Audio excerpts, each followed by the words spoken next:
You wake up, the alarm goes off, and you just can't. Not tired, not sick, just completely empty. So what's actually happening to you and how do you come back from it? What is burnout?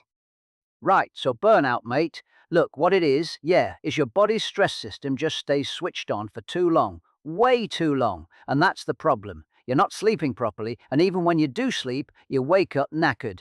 Your body's meant to recover overnight, yeah, but it can't keep up. So you get brain fog, you get tension all through you, headaches, stomach going funny, and you're picking up every bug going round. Your immune system's cooked, mate. People think burnout is just being a bit tired from being busy. Nah, that's not it. It's a long-term thing. It's when the load you're carrying keeps outrunning your body's ability to fix itself. Like running an engine flat out with no oil. Eventually, little buddy, something gives. The body's sending you signals. Most people just ignore them until it's a proper mess. What is burnout? Yes. Well, burnout is not simply a bad week or a difficult fortnight. It has recognizable components that, when present together, distinguish it quite clearly from ordinary fatigue. You have exhaustion, yes, but also a kind of cynicism, a detachment from work that once felt meaningful, and a measurable decline in your effectiveness and confidence. Now, the causes tend to follow a pattern: chronic overload, very little control over one's situation, unclear expectations, or a persistent mismatch between one's values and the work being done. The useful diagnostic question is this: if rest alone does not restore you, and you are simultaneously losing empathy, creativity, and self-assurance, well, that is almost certainly burnout rather than a rough patch. Put simply, when rest stops working, something systemic has gone wrong. What is burnout? Burnout is what happens when the number of demands placed on a person consistently exceeds their capacity to manage or predict those demands. I find it useful to think of it as losing your steering wheel. You have too many tasks arriving with no clear order, too many unknowns in your schedule, and no reliable point in the day where things genuinely stop. Even tasks that would normally feel manageable begin to feel threatening because the baseline is already at maximum. What I think people do not always understand is that it is not only the volume of work that causes this, it is the absence of control over that work. When you cannot predict what is coming, when you cannot organize your environment reliably, the mind does not simply get tired. It attempts to shut itself down. That is the system trying to protect itself from continuous disruption. What is burnout? Here's the thing, champ. Burnout starts with being the best. You're the reliable one, the one who delivers, the one who never drops the ball. That's a strong position. People respect that. But then your whole identity becomes the output. You are what you produce. So when the warning signs show up, you ignore them, because stopping looks weak. Admitting you're struggling? Not an option. You push harder, you perform, you protect the image. And then one day the image cracks. You can't do what you used to, and instead of getting help, you feel shame. You hide it, you push even harder just to look like you're still on top. That's the spiral. Ego gets you into it. Ego keeps you in it. Reputation felt like the prize, but it became the trap. Oh, do you recover from burnout? Right, recovery. Okay, the body needs to actually believe it's safe to power down. That's what it comes down to, mate. You've got to give your nervous system proof. Not just one long sleep on a Saturday. Consistent sleep, same time, proper rest. Real downtime, not just scrolling on your phone staring at the ceiling. Movement that actually feels good, not punishing yourself at the gym. Eat properly, drink water, and ease off the coffees you're using to push through, because that's just borrowing from tomorrow, mate. And listen, one big weekend away won't fix it. What fixes it is loads of small recovery moments stacked up over time. Now, if it's been going on a while and it's really bad, treat it like a health issue, yeah? Go see a professional, get checked out, rule out anything physical. Don't just white-knuckle through it, little buddy. That's not strength, that's just more damage. Oh, do you recover from burnout?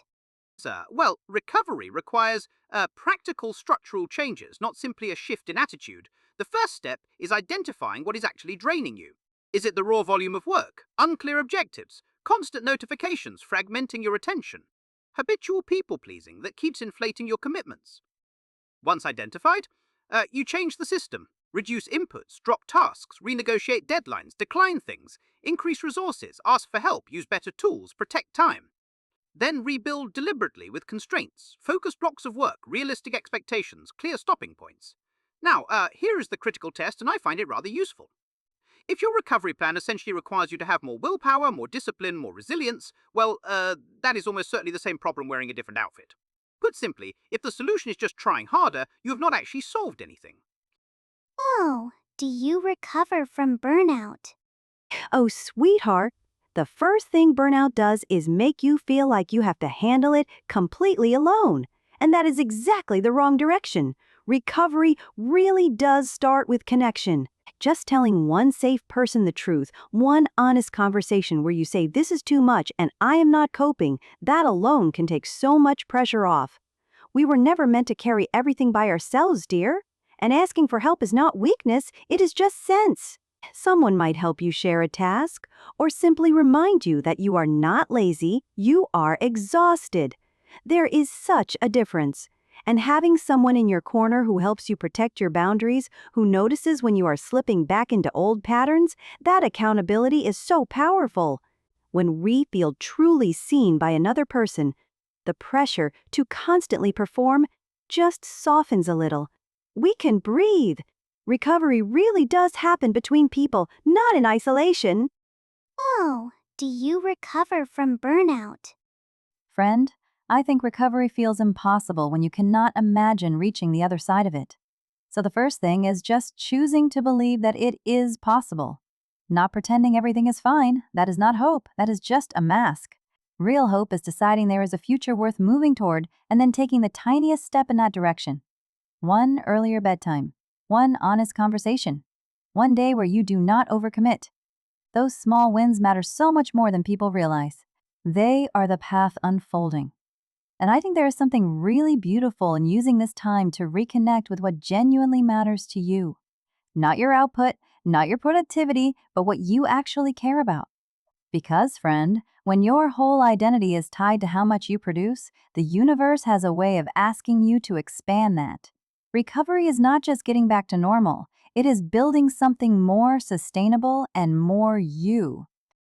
My child, there is a reason the old trees do not grow their tallest rings in seasons of drought. They conserve, they turn inward, they wait. Burnout is not a sign that a person is fragile. It is a sign that something has been asked of them for far too long without adequate return. The body holds the count even when the mind refuses to. Tension, fog, numbness, the slow fading of things that once brought meaning. These are not failures. They are honest reports from a system that has been doing its best under conditions that were never sustainable. And the way back is rarely a single grand gesture. It is smaller and quieter than that. It is rest taken seriously enough to be repeated. It is a burden shared with another person who reminds you that you are more than what you deliver. It is a day shaped by what is truly necessary rather than by what others expect. The person who rebuilds slowly and honestly rarely burns out the same way twice. They have learned at some cost where their edges are. And that, my child, is not a setback. That is the beginning of a wiser life. If you made it this far, you're gonna want to see what comes next. Hit subscribe so you don't miss our next video, and click the video on screen now to keep learning more. See you in the next video.